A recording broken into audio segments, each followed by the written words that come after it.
Okay, for this evening's talk, I'm going to talk about enlightenment. It'd be a nice thing to learn about, wouldn't it? Because this is what we're supposed to teach here, but in a very simple way.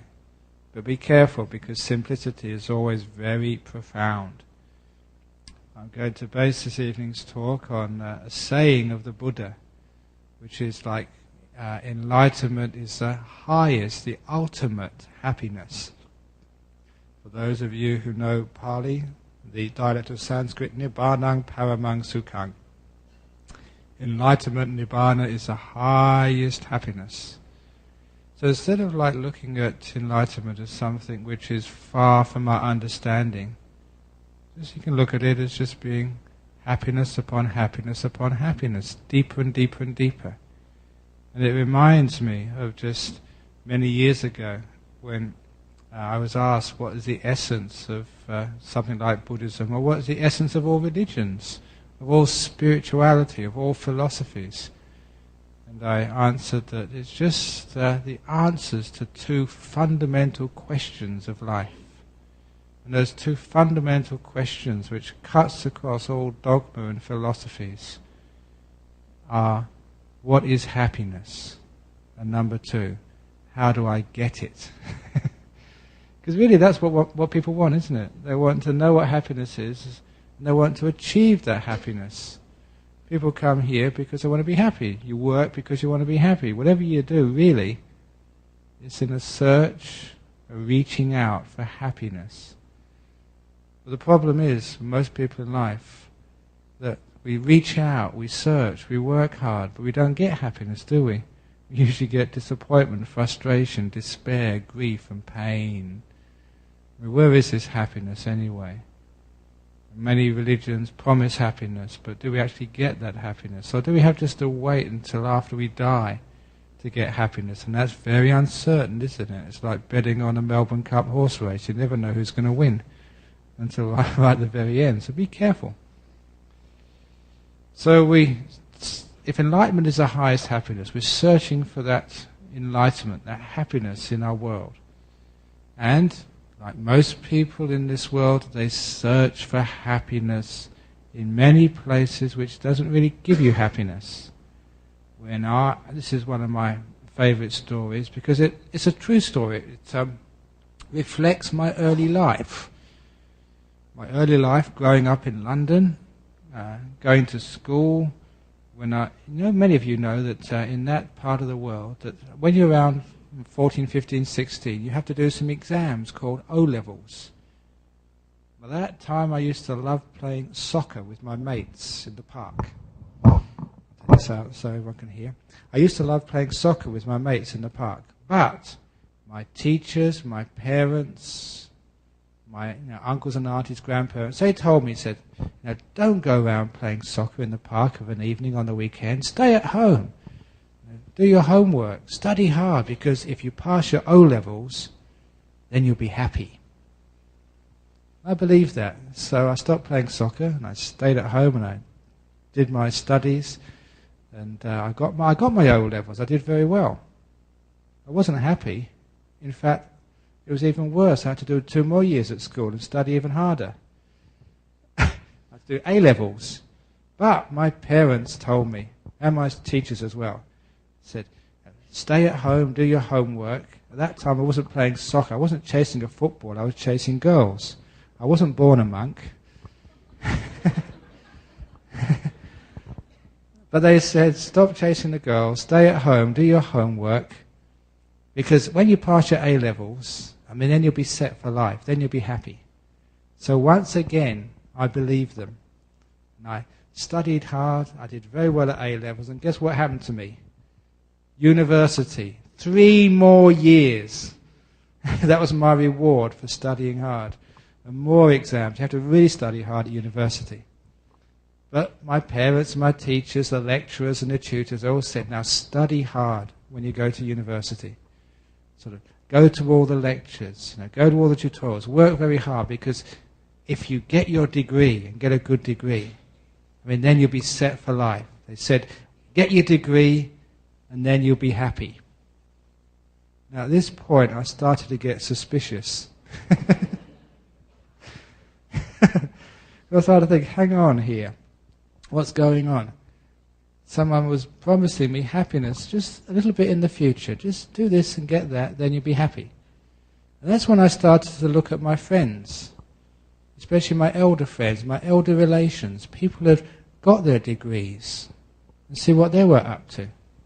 The ones who were a little bit older than me were looking for their partner in life, looking for someone they can settle down with, because they thought, once I found my partner, my husband, my wife, my partner, then I'll be happy. Many of you who are single, you're probably thinking like that. Once I find my partner in life, then I'll be happy. Be careful, I guarantee. Once you get your partner in life, you are not happy. You're not, are you? Maybe it's just for a couple of days, but then, well, maybe a bit longer. But what happens when so you get your partner, you find your partner, what do you have to do next? You've got to get a place to live, haven't you? And a place to live. Houses these days cost a lot of money. Now, if any of you are thinking of building a house, come and see me afterwards, and I'll give you the plans for a kuti, a monk's kuti, just one room. That's all you need to live in. It's very, very cheap, and it means you'll save a lot of money. You'll be able to pay off your mortgage probably in 6 months, instead of working so hard. So, we have to work very hard to actually get a house, get the deposit, and pay the mortgage. You know what you think? Okay, when I pay off the mortgage, then I can go here. When I pay off the mortgage, then I can be happy. So people work really hard. That's why you get all stressed out. How hard do you have to work? Really, really hard. And the problem comes that even before you paid off the mortgage, you have kids. Now, once you have kids, you're in big trouble. You have to have a big house. And they have all the worries and concerns. Actually, as far as worry is concerned, it goes up in quantum leaps, isn't it? Worry, once you have kids. You know what you think? Once the kids grow up and leave and settle down, then I'll be happy. So a lot of people think that way. They sacrifice so much, so many years for their kids. By the time their kids have actually left and settled down and got married and stuff, that's the time you're usually in your sort of, late 40s, early 50s. That's the time you start to think of retirement. You think, I'll just work a little bit harder because when I retire, then I'll be happy. But by the time you get close to retirement, I see this in people, by the time you get close to retirement, you start getting old. When people are old, that's when they start coming to temples like this, or they start going to churches. You know why they start going to churches and temples? Because they start to think, well, it's a bit too late now to be happy, but when I die, then I'll be happy. Now, that was actually the story of life for many people. Happiness is always out of reach. Just almost there, like the end of a rainbow.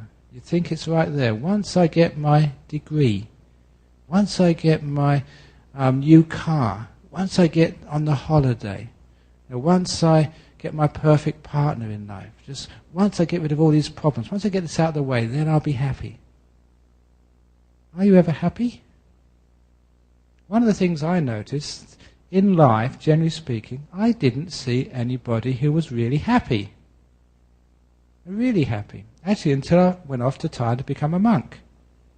Then I saw these great monks living in the forest. They didn't have TVs and cars. They didn't have wives and children. They were as happy as can be.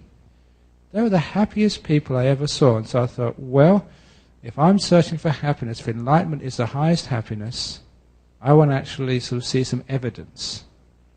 And actually you saw it with these great enlightened monks and nuns. Why were they happy?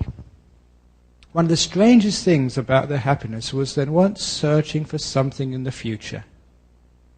They weren't saying that when I get something else, then I'll be happy. This is important in your meditation. Don't think that when I watch my breath, then I get happy. When I get this meditation down, then I'll be happy. When I get into jhanas, then I'll be happy. This is deep meditation. When I get enlightened, then I'll be happy.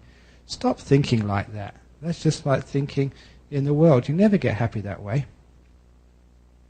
There was another way of doing things, because I saw all these monks and nuns, they had nothing. And they were happy. Why? A lot of times it is because we don't understand what real happiness is. The first thing which I noticed is that you don't have to be wealthy to be happy. This was, again, a little story. When I first went to Thailand, northeast Thailand, this was very close to the border between Cambodia and Laos. Not the north of Thailand, that's in Chiang Mai, the northeast of Thailand. It was a very poor part of the world. No one used to go up there. It was flat, uninteresting. Nothing was there except great monks. That's the only thing it was known for. But one of the things I saw in the simple villages where they didn't have any televisions or electricity, I saw there were very, very happy people. You're supposed to be poor. You're supposed to be undeveloped. You're supposed to be almost uncivilized. But they were happy. Now it's been developed. Now it's civilized. Now electricity is there. They're nowhere near as happy as they were before. For example, I remember just one evening, just maybe I'd been up in northeast Thailand for about 2 months or 3 months, and it was time to do a little ceremony in the local village in the evening. And together with a few other monks, we walked from the monastery in the forest, only about 2 kilometers, through the paddy fields at night and into the village. And as we walked into the village, there was no electricity. It was dark, except for the light of small kerosene lamps in each house. Now I have to describe the houses in those days to you. The houses were built on stilts. There was like an underground to each house. They didn't park their car underground. They had no cars. They parked their water buffalo. There'd always be about 2 or 3 water buffalo underneath the house. And upstairs would be where the family lived. And as I walked, I remember it very clearly, as I walked into the village, I saw in the open upstairs, open area, to the light of a very small oil lamp, they actually used a piece of cloth which they stuck through the top of a toothpaste tube. You know the small opening of a toothpaste tube? That was just enough to put a wick through. It was just recycling, just ordinary things. And I saw the whole family just sitting round there. There were kids who were maybe 1 or 2 years of age, 3, 6, 8, 10. There were the young teenagers, there was the parents, there was the uncles, there were grandparents and great-grandparents. Usually families of about 18 or 20 in each house. And they were talking to each other, telling stories, sometimes ghost stories, like Ajahn Brahm talks here, and other stories. And they've been doing this every night of their lives. And straight away there was something very beautiful there which I'd never seen in my house, where we would watch the television and we would argue over which channel we'd have to have on. Here they were telling stories together. It was something which showed me that what happiness truly is, one degree of happiness. That friendship, that togetherness, that sharing, which we've lost in our insular society. So this is one of the first indications of what true happiness is. The friendship, the being together, the listening together, the laughing together which we have. It's important, even in a Buddhist society like this, in trying to create those feelings of a family, those feelings of being together, those feelings of friendship here, which is why we have reception areas after the talk. I remember very clearly some of the Buddhist societies which I used to patronize as a young student. Sometimes we'd go there, we'd listen to a talk, maybe meditate, and when it was all over, we'd all go home. We never knew each other. And we never could support each other and help each other. One of the wonderful things which creates happiness is supporting each other, being kind to each other. Now, when we are kind to each other and supporting each other, it doesn't mean that you all go out to help somebody else. Lots of people want to help somebody else, but no one wants to be helped. There's a lot of kind people out here looking for somebody to be kind to. So sometimes we have to put our hands up and say, I volunteer to be kind too. That's why I'm a monk. I'm so helpless. I'm not allowed to cook. I'm not allowed to feed myself. Even I'm not allowed to sort of go and get some tea from the cupboard. People have to do that for me. So I put my hand up and say, help. Be kind to me. I'm so helpless. I can't drive a car. I'm not allowed to do that. If I need to go anywhere, people have to go and take me. You know that people enjoy doing that? They enjoy looking after me. And I enjoyed being looked after. What we're saying here is that to be kind to other people, we also have to allow other people to be kind to us. That's an important ingredient in happiness. So don't be just so independent. Don't go around and saying, I don't need you. Don't go saying, I can do it all by myself. Because if you do that, you'll start to be lonely. And we'll start to live alone. That's why, as a monk, if I can do the job better, if I can make the cup of tea better, it doesn't matter. I'll let someone else make it for me because it makes them feel happy. So in your home, allow yourself to be looked after. One of the great benefits of sickness is that you can't look after yourself. And so you're giving other people the great opportunity to look after you. Isn't that nice? That's why that if you are sick and other people look after you, it's one of the wonderful experiences of your life. Because you see the kindness in other people. And people like looking after you. It's fun looking after other people. I had to learn this the hard way as a young monk. One of the things which we had to do was to look after our teacher. This is like the Asian custom of looking after your parents, looking after your teacher.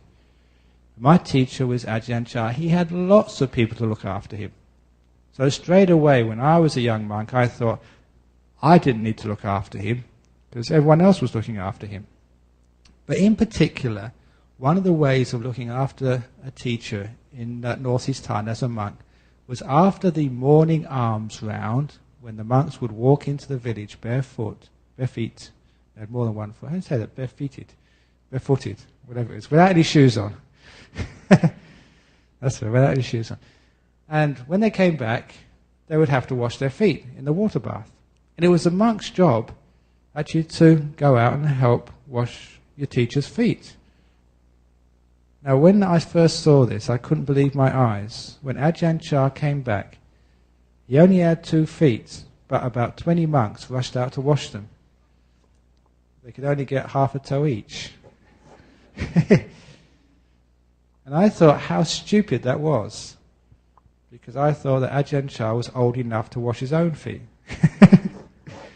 I didn't realize what it was like to go and help. One day I decided to also jump out. You had to rush. You had to run to beat all the other monks to get a toe. If you're really fast, you can get the big one, and that made your day. It was true. And when you got one of his toes and you washed it, you felt so good afterwards. I didn't realize how much happiness you get from helping others, just from giving, even though it wasn't necessary.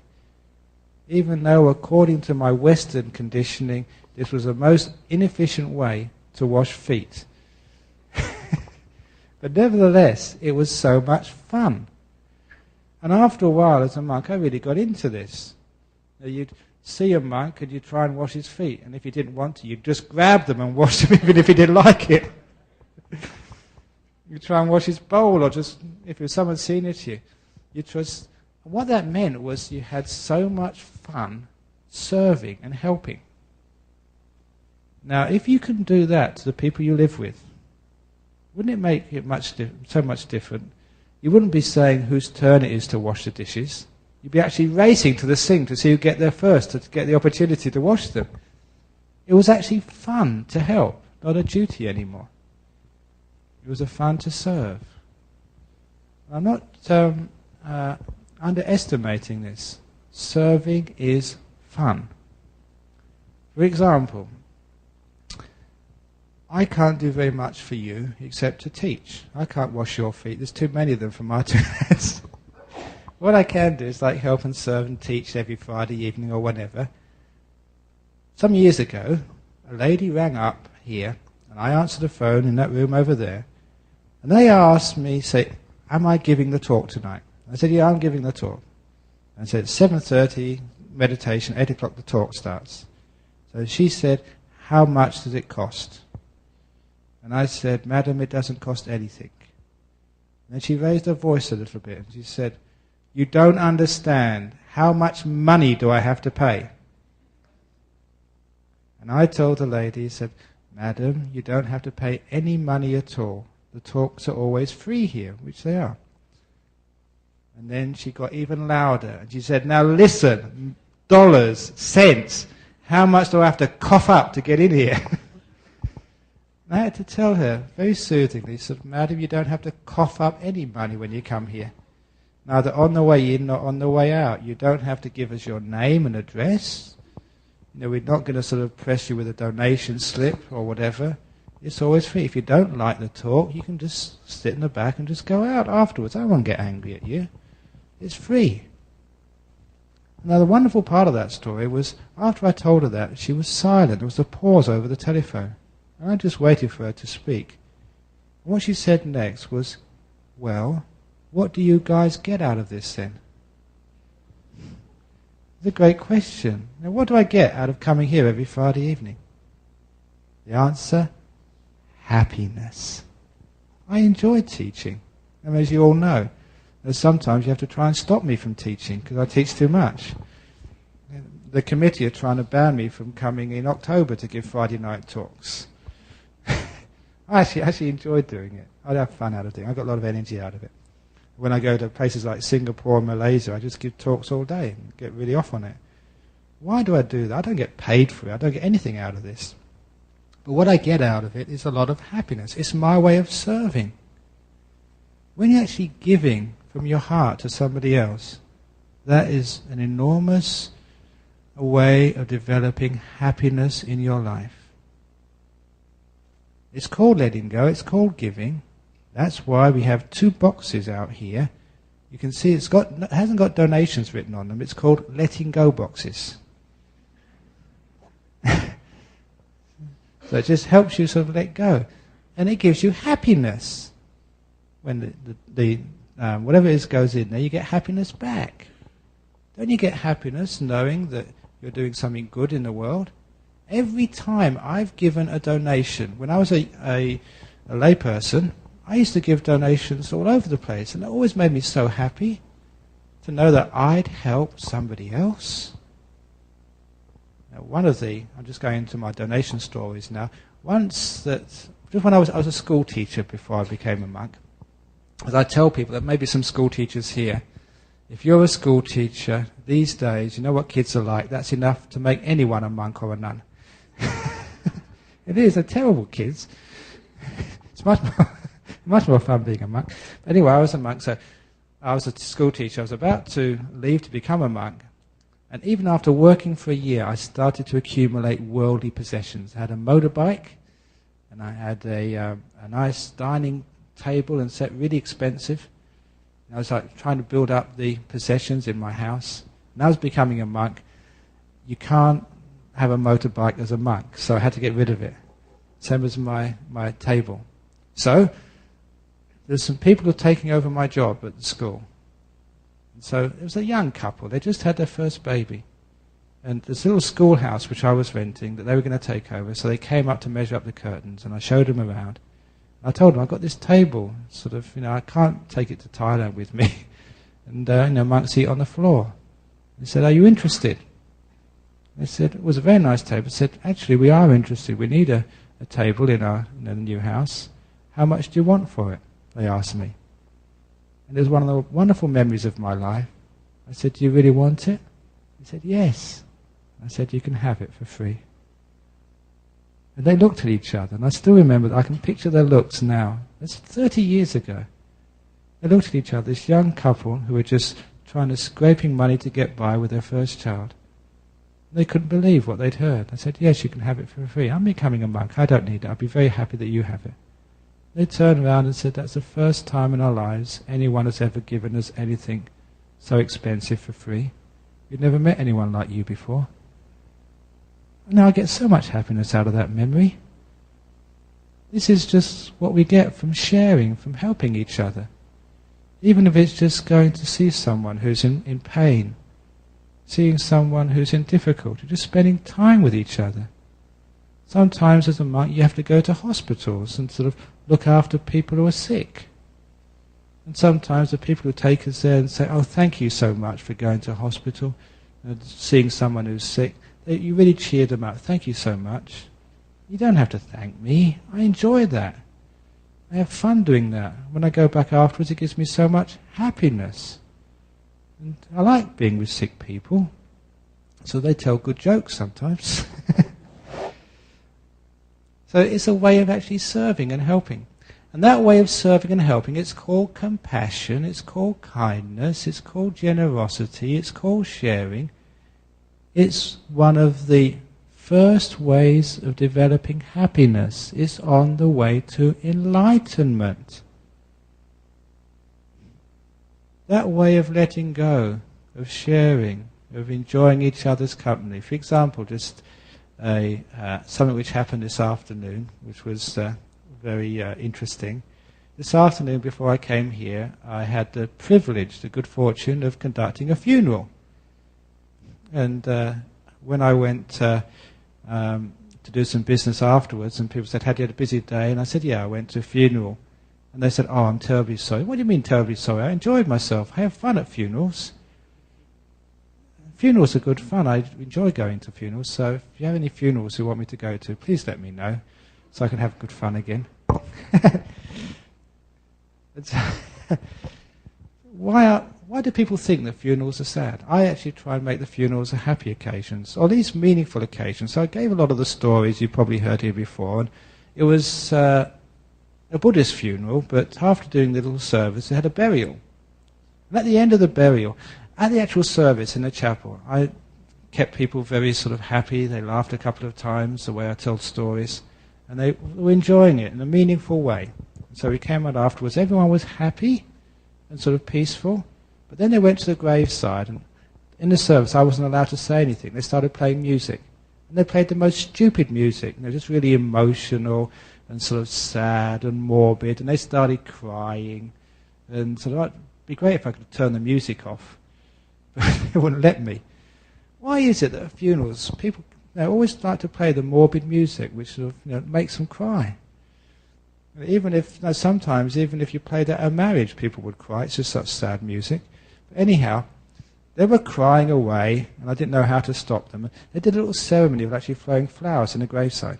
And this young girl started throwing flowers in the graveside, and she dropped her handbag in there and went clunk on the coffin. And just like you, everyone started laughing. It was a wonderful thing to do. I thanked her. She saved the day for everybody. And someone had to sort of climb in to get it out.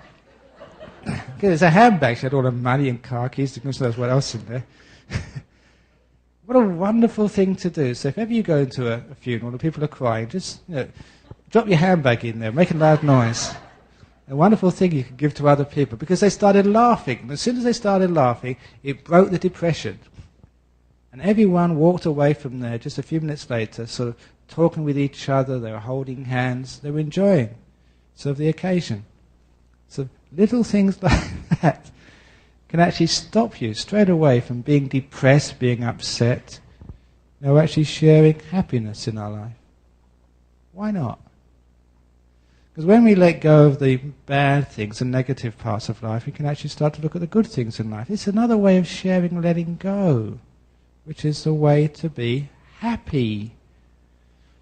As we get to understand this path of happiness, the sharing compassion, which you're getting the meaning of, the more I talk like this here, the way to nibbana, enlightenment, you find that happiness means like being a good person. You're generous with your resources, you share things, you care for people, you spend time just washing each other's feet or washing the dishes, you just run to wash. It doesn't matter whose turn it is. I just want to do it. I put my hand up. I'll do it first. And you look after people when they're sick, and you have people looking after you when you're sick, and you start to laugh at funerals. You enjoy helping and serving people. What are you actually doing? You're being a good person. That's a definition of being a good person. And you are understanding one of the greatest misunderstandings in our modern society, that to be good is having a happy time. Several years ago, something really shocked me. I was teaching a retreat in Safety Bay, where we do our weekend retreats. And those of you who go to those wonderful retreats in Safety Bay, they're in like a Catholic convent. And, well, no, old convent. They use it as a retreat centre now. And it's next to a church. And one Sunday, while I was waiting in the interview room for the next person to come in, I looked out of the window. The church service had just finished. And there were these two men were just going home. They were shaking hands, and they were sort of parting. And one said to the other, "Be good." And the other one said, "No, that's no fun." And I thought that for many people in the world, they actually believe that. If you're good, if you're a wowser, then you're not having fun anymore. Anyone who sort of keeps rules and keeps precepts and keeps virtue, then they're not having fun. If you want to have fun, you've got to be naughty. But the opposite is true. That if one actually starts to be a good person, it's enormous fun and joy. That's what is one of the benefits of keeping precepts. The benefits of keeping 5 precepts. The benefit of keeping the 227 precepts as a monk. There's so many things I can't do as a monk. And it's so much fun not doing them. You know, so many things I can't do. I've got this rule for that and that rule for this. Sometimes people would think that would be impossible to live a life like that. You've always got to be worried about what you're not doing and what you are doing, and when you can eat food and what you can eat and how you're supposed to speak and how you're supposed to sit and all this. But actually the opposite is true, that the more rules you keep, actually the happier you are. And the proof of the pudding is looking at the monks and the nuns we have in Perth. Just now, are they really sourpusses? Are they miserable, frustrated men or women? Have a look at that. We're having a good time, aren't we? That's why I keep on saying we are good time monks. Sister Wayama's a good time nun. Having a good time. Now that's quite challenging. I just mentioned this story to someone as we came in. Some years ago, I was visiting my mother in England, and there was a ceremony. One of my fellow monks, who was also retired for many years, he was working in the prisons in England, and he managed to get permission from the Home Office in England to have a big Buddha statue installed in the grounds of one of the open prisons. And the prisoners made a nice little grove. They called it a Buddha grove. And the superintendent of the prison was very happy to have this here, because even though that most people weren't Buddhists, just like the symbol of a Buddha was a symbol of peace, a symbol of compassion. It didn't matter what religion you are, the symbol was very powerful. There was a grove of peace and quiet in the prison grounds, where any prisoners who were having any difficulties, any depression, any anger or whatever, they could just go there and hang out and be at peace. And just a few moments of peace was so well understood to be therapeutic, to solve many problems, that the superintendent of the prison and the prison officers and all the authorities were more than happy to allow that Buddha statue, quite a big one, to be put in the prison, and a few of the prisoners made a nice little garden and a bit of brickwork that made it look very, very nice. Now there are actually many Buddha groves in the prisons in England. And when we had the first one, because I was in England at the time visiting my mum, I was invited to come along for the celebration. And it was in the evening time. I had lots of actually Thai people and Sri Lankan people and other Buddhists there, laid on a nice feast for the prisoners afterwards. But before we did had the feast, we did a little Buddhist ceremony, just like we do here on Wesak, a circumambulation. We went around 3 times with candles, incense and flowers. And being a monk, I was up the front there somewhere. And I got so happy just to know there was like a Buddha statue in a prison, that we were helping people who were really suffering in the world and creating suffering for others. We're actually doing something very important. And as I was circling round and round, it was such a wonderful evening, I started smiling more and more. I was getting so happy. And as in many of these occasions, there were some of the prisoners were joining in, but most of the prisoners were just standing outside, just watching what was going on. And I caught out of the corner of my eye two of these prisoners. They were looking at me. I had this huge smile on my face. I was so happy. And I heard them say, that guy over there, he's on the gear. They thought I was on drugs. They really did. And these were prisoners who were experts in this field. And I wasn't on drugs.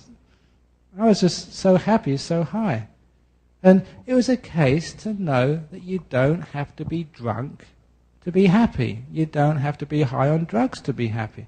I was just high on goodness, high on inspiration, high on sort of what was happening there. Isn't that wonderful to be inspired and get that happiness from deep inspiration of goodness? That's why, actually, this is a bit of a plug for the Australian. For 6 months, I did nothing. I was on my retreat, never spoke to anybody, never saw anybody, never gave any talks. I did nothing for anybody for 6 months. I had a great time myself. And just the Australian newspapers found out about this, did an article today, and sent a photographer down. It's supposed to be in tomorrow's Australian. Monk does nothing.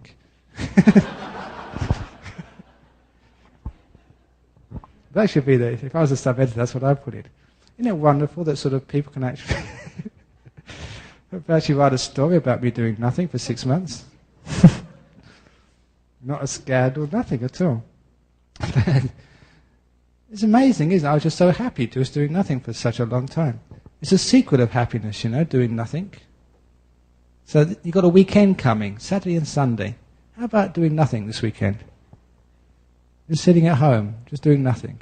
Not gardening, not watching the television, just doing nothing. Just sitting there, absolutely doing nothing. Just sitting still, not going anywhere, just doing nothing. It's great fun. Can you do that? No, you can't, can you? You're so restless, always having to do something. That what I said at the beginning, happiness is somewhere out there. Somewhere in the future. When I get this done, then I'll be happy. When I get the shopping done, then I can relax. And when I finish watching the movie, then I relax. When I finish watching the bill, then I relax. Well, I know what you get up to.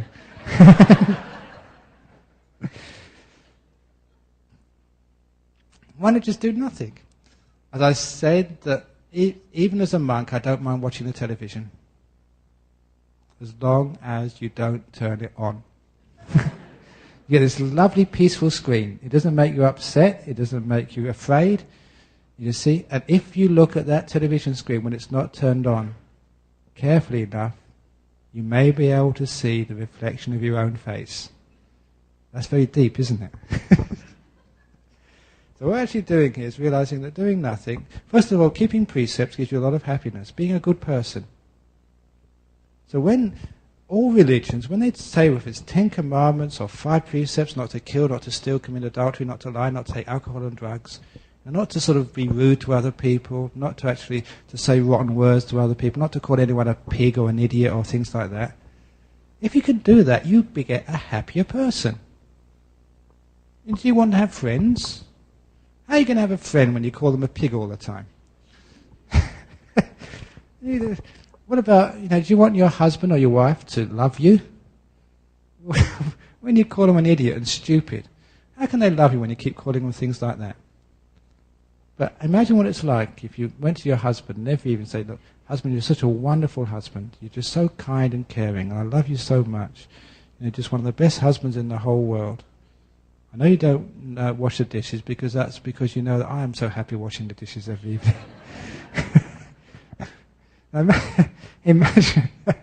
Imagine that you sort of said nice things like that. Would your husband love you? Would your wife love you? Would your kids love you and be kind to you? Praise gets you a long way. I'm an abbot of a monastery. In my monastery this year, I just counted them last night, there's 17 other monks. We've got 18 monks, we've got 10 lay people staying there. We've got 28 people staying in close quarters together for 3 months, not going anywhere. You know how I get them to do what I want? I'm always kind to them. Always praise them. They do a little thing and I say, oh, well done, that's a wonderful thing you did. Even if I have to cross my fingers behind my back when I say so. Because you're encouraging them. They're doing the best they possibly can. And when you praise someone like that, they try harder next time. They always do. So when they make some food for you, I always say, that's wonderful, that's delicious. Because I know if I don't say that, the next meal will be even worse. It's true. Praise gets you a long way. It's part of happiness.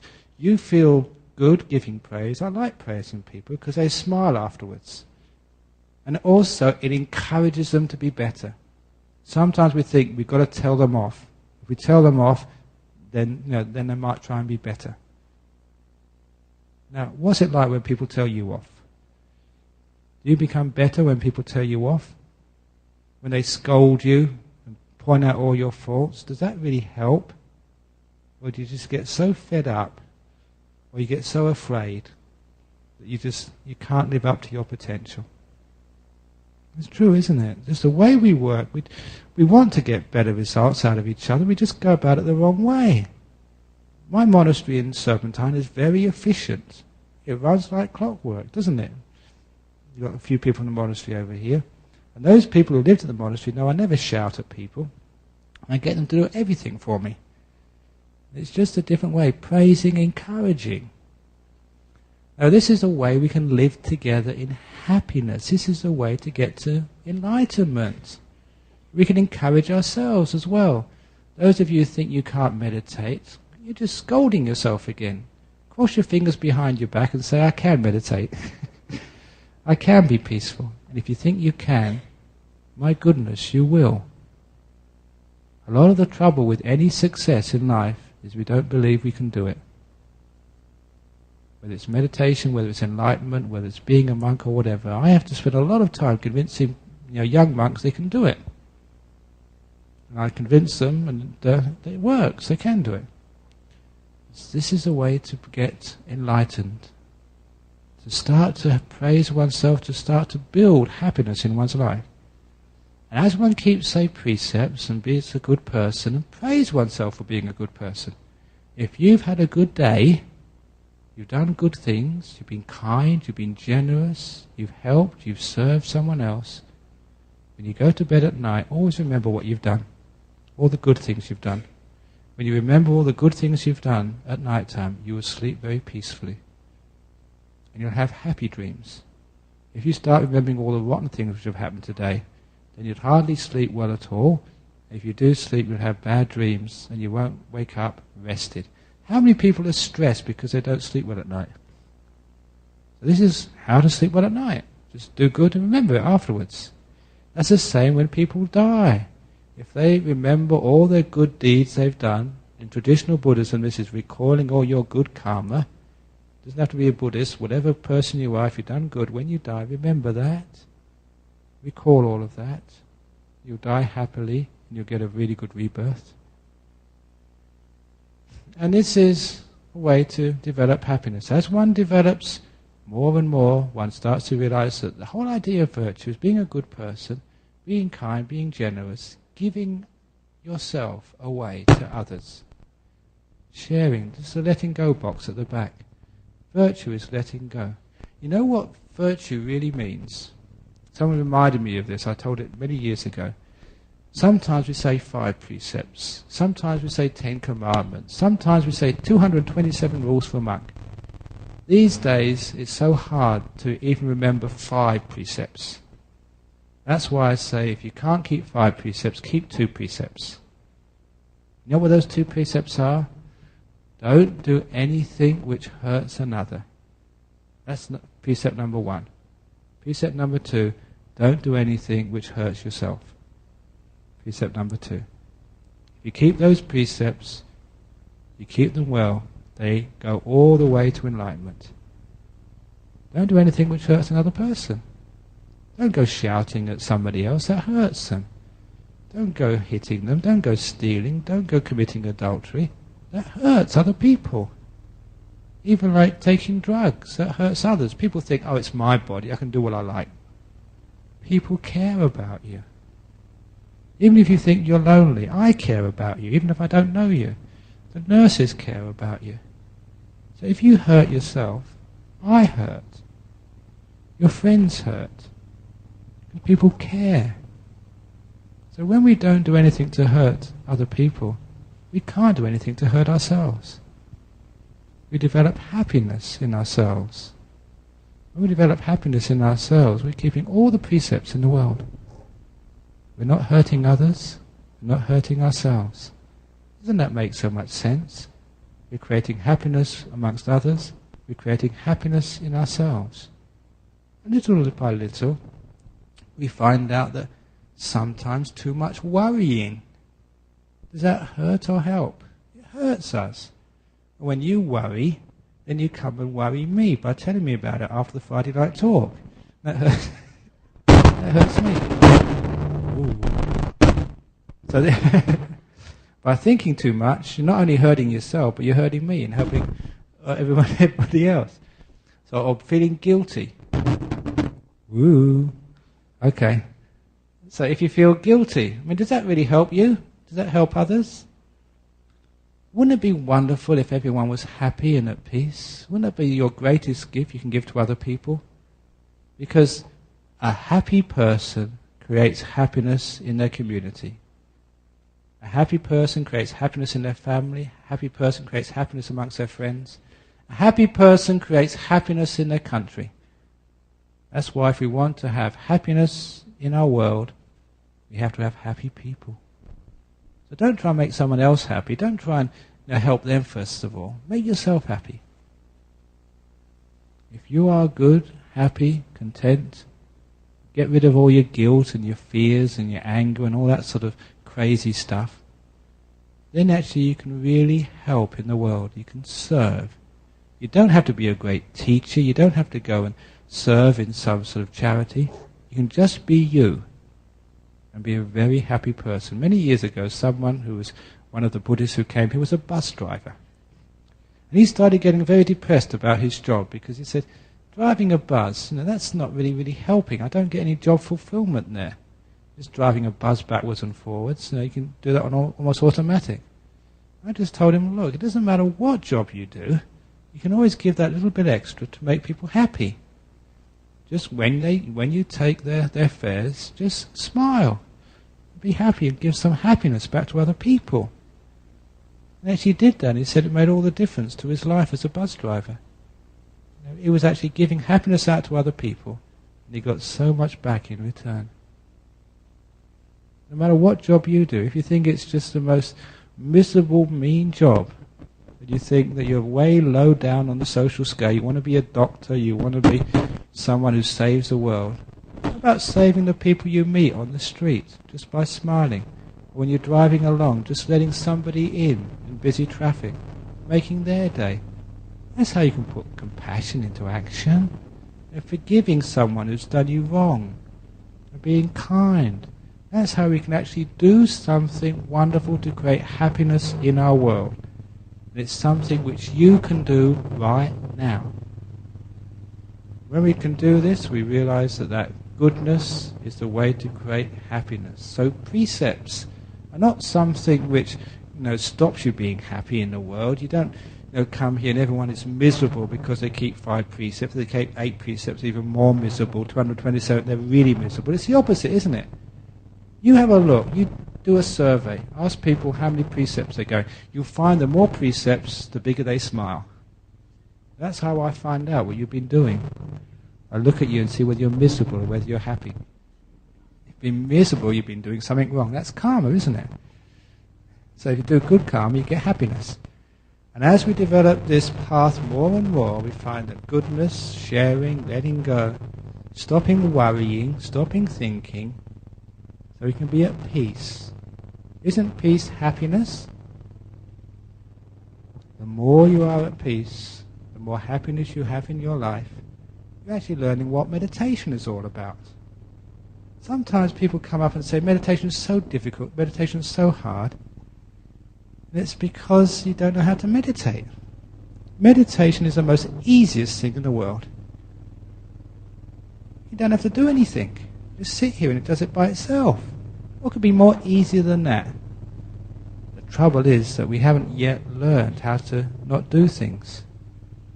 And we always get into control, aren't we? It's the control freak inside of us. And meditation's going in the completely opposite direction, saying, let go, be at peace, just stop doing things. And it happens all by itself. That's why meditation is not only the easiest thing to do, but the most fun thing to do. You get more and more happiness, more and more joy, more and more bliss meditating than you do anything you get in any other way in the world. That's why in the interview today with the Australian, I don't know where it's going to be published this, but they asked me, why did I become a monk? I became a monk for fun. It's a fun thing to do. I mean that. This is not a joke. I became a monk for fun. Why do I stay as a monk? Because it gets more and more fun as you go along. It's true. Have a look. This is like Bodhinyana Monastery is the amusement park. It's a park and we have a lot of amusement there. How can it be that a monk has fun? You just don't do anything. Like I was saying again to the Australian, 6 months of solitude. In many countries that's called torture. Stupid, isn't it? Imagine trying to torture a monk. So you get 6 months solitary confinement. Oh, thanks, great, marvellous. Can you make it 12, please? That's what I'd say. So, a lot of people can't understand. Why is that fun? A lot of people actually said that must have been such a difficult thing to do. 6 months of not talking, not seeing anybody. My goodness, that's the easiest thing to do. You don't have to do anything, you just sit there. You don't have to speak, you don't have to worry about what people say about you because they're not there to say anything about you at all. Why do people think that's difficult? Because they don't know what happiness is. The reason I became a monk was early on in my lay life, I got into deep meditation. It was the happiest experience of my life, that far. Happiness in meditation. I mentioned this to the Australian. It's one of my sales pitches. Meditation gives you much more happiness you can get from sex. It's a great sales pitch, isn't it? Because everyone is rushing about trying to have sex with this and sex with that. I say, have meditation. You get more bliss that way. Try it. This is my experience. This is what happens. People want to have happiness. Once you get into deep meditations, you get huge happinesses. You're getting close to Nibbana. This is why in the Buddhist texts, I'm just quoting this now, just for those people who are more deep into Buddhism, they say that the bliss of the jhanas, they call it Sambodhi Sukha, enlightenment happiness. So close, it's not really enlightenment, but so close, you're actually tasting what enlightenment is all about. And we're not doing this as a theory of trying to explain just what enlightenment is in words. You're feeling enlightenment. You're experiencing it, what it's like to be enlightened. To be so still that nothing is moving. No thoughts. No sounds. No feelings in the body. But just huge waves of bliss. Bliss upon ecstasy upon bliss upon ecstasy. More and more. That's what these deep meditations are like. Sound good? It's easy, just don't do anything. And also you're realizing some of the teachings of Buddha. Have you ever heard that craving and attachment is a cause of suffering? You might read that in a book, you might hear it from a monk or a nun, but now you're actually doing it. Craving is all doing, isn't it? Craving is that reaching out for something in the future. You're stopping all of that. Content, you're doing nothing. Doing nothing means no craving. No attaching, you're letting go. You're actually doing it, not just thinking it, not arguing about it over a coffee table or on the way home. Many people argue about the Dhamma on the way home. What a waste of time. Instead of doing that, not even thinking about it, but just doing nothing, doing it rather than thinking about it. If you can actually just stop, everything gets very peaceful and very beautiful. One of the stories about stopping, this is a very nice story. This was in our monastery in northeast Thailand many years ago. Ajahn Chah, a teacher, he used to be very eccentric. When he started a talk, you never knew when it was going to stop. Sometimes it would go on all night, 8, 9, 10 hours. And as a monk, you had to sit there. There's no toilet breaks or anything. You just have to sit there and just endure. This one time, he started giving a talk, and it wasn't a good talk at all. It was a hopeless talk, just about all sorts of things, really boring. I think he did it on purpose. And there was this novice, this small, you've seen this like in Asian countries, sometimes these young kids ordained as monks, and they're tiny fellows. And of course they weren't really all that interested in sort of these talks, but he had to sit there. And this little novice was getting more and more upset and more angry. After the first hour, 2 hours, he wanted to go to sleep. It was late at night. He wanted to go back to his hut. And Ajahn Chah kept on talking. And he kept on thinking. When is this monk going to stop? When is he going to stop? Doesn't he know I'm tired? When is he going to stop? He kept on thinking like this for a couple of hours. When is this monk going to stop? And then a great insight happened to this young novice. He's only about 12 or 13. Instead of thinking, when is Ajahn Chah going to stop? He thought, when am I going to stop? And this little novice stopped.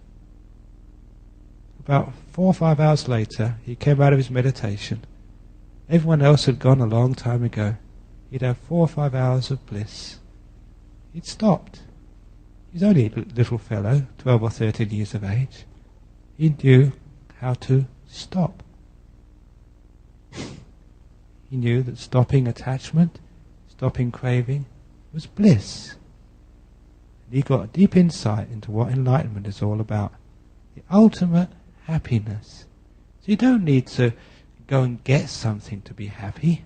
You don't have to wait until you die to be happy and just hope that you got the right religion. Pretty uncertain these days, isn't it? Because everyone is sort of telling you that this is the right one and that's the right one.